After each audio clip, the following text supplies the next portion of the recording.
안녕하십니까. 오늘은 요한일서 4장 19절의 말씀으로 그가 먼저 우리를 사랑하셨음이라는 제목으로 하나님의 말씀을 나누고자 합니다. 본 말씀은 우리가 사랑하면 그가 먼저 우리를 사랑하셨음이라. 하나님께서는 사람을 만드시고 그를 사랑하셨습니다. 오늘은 그가 먼저 우리를 사랑하셨음이라에 대해서 생각해보는 시간을 가지고자 합니다. 하나님 우리를 사랑하셨기에 독생자를 보내주신 것입니다. 그가 십자가에 못 박혀 죽으심으로 죄인된 우리가 하나님의 얼굴을 구할 수 있었습니다. 또한 아무런 자격이 없고 하나님의 심판을 받을 자들이지만 하나님의 사랑으로 구원하여 주신 것입니다. 예수께서는 우리를 먼저 사랑하여 주셨습니다.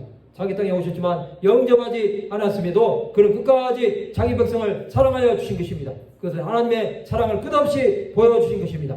하나님께서는 구약의 수많은 선지자들을 보내서 예수께서 오심을 예언해 주셨습니다. 예수께서 오심으로 죄에서 구원함을 얻지 못하던 자들이 죄에서 해방되어 하나님의 자녀가 되게 하신 것입니다. 그것은 더 이상의 아픔이 없고 눈물이 없는 하나님 나라가 시작되었음을 선포하신 것입니다. 예수께서는 우리 죄와 허물을 아시면서도 사랑해 주신 것입니다. 예수 그리스도의 사랑은 유대인이나 헬라인이나 이방이 모두에게 미치는 것입니다. 이것은 차별이 있을 수 없는 하나님의 사랑입니다. 누구든지 그를 믿기만 하면 하나님의 사랑 안에 거하게 됩니다. 자유가 없던 자들이 예수 그리스도를 만나서 참 자유함을 얻고 사망의 노예가 되었던 자들이 이제는 생명으로 예수 그리스도와 함께 사는 자들로 된 것입니다. 하나님의 사랑은 그리스도의 오심으로 완성이 된 것입니다. 이것은 생명의 근원이신 예수 앞에 나와서 사는 모든 자들이 이제는 더 이상 과거로 돌아가지 않는 것입니다.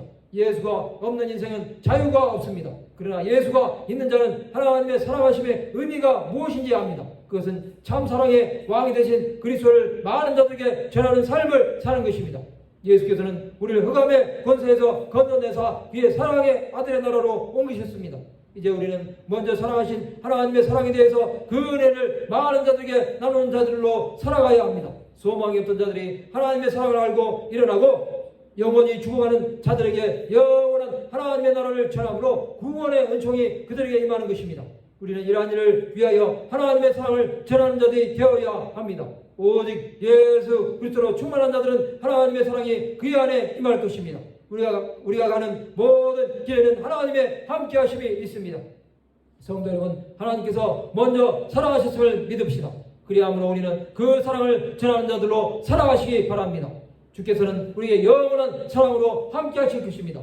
말씀을 마치고자 합니다. 그가 먼저 우리를 사랑하셨음을 알고 하나님의 사랑 안에 충만히 거하는 백성들이 되시기를 주님의 이름으로 축원합니다.